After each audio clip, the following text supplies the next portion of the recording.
Sir, ನಿಮ್ಮ ಮನೆಯ ಖರ್ಚಿನ ಬಗ್ಗೆ ಒಂದೆರಡು ಮಾತಿನಲ್ಲಿ ಹೇಳ್ತೀರಾ?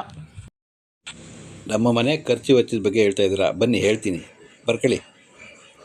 ತಿಂಗಳಿಗೆ ಮನೆ ರೆಂಟು 8ರಿಂದ 8,500 ರೂಪಾಯಿ. ಇನ್ನು ಕರೆಂಟ್ ಬಿಲ್ಲು ಅದೊಂದು 900 ರೂಪಾಯಿ. ಗ್ಯಾಸ್ ಬಿಲ್ 800ರಿಂದ 900 ರೂಪಾಯಿ, ಒಂದೊಂದು ಸಲ ಜಾಸ್ತಿನೂ ಆಗುತ್ತೆ. ಮಕ್ಕಳಿಗೆ ಸ್ಕೂಲ್ ಫೀಸು 2,500 ರೂಪಾಯಿ ತಲಾ ಕೊಡಬೇಕು ತಿಂಗಳಿಗೆ. ಟ್ಯೂಷನ್ ಫೀಸು 500 ರೂಪಾಯಿ, ಇಬ್ಬರಿಂದ 1,000 ರೂಪಾಯಿ ಆಯಿತು. ಮೆಟ್ರೋಗೆ ಪಾಸು ಅವಕ್ಕೆ 2,000ದಿಂದ 3,000 ರೂಪಾಯಿ ಆಯಿತು. ಸ್ಕೂಟ್ರ್ ಇನ್ಸ್ಟಾಲ್ಮೆಂಟು, ಪೆಟ್ರೋಲ್ ಚಾರ್ಜು ಅದೆಲ್ಲ ಒಂದು 8,000 ರೂಪಾಯಿ ಆಯಿತು. ತರಕಾರಿ, ಹಾಲು ಹಣ್ಣು ಇತ್ಯಾದಿ ಅದಕ್ಕೊಂದು 2,000 ರೂಪಾಯಿ.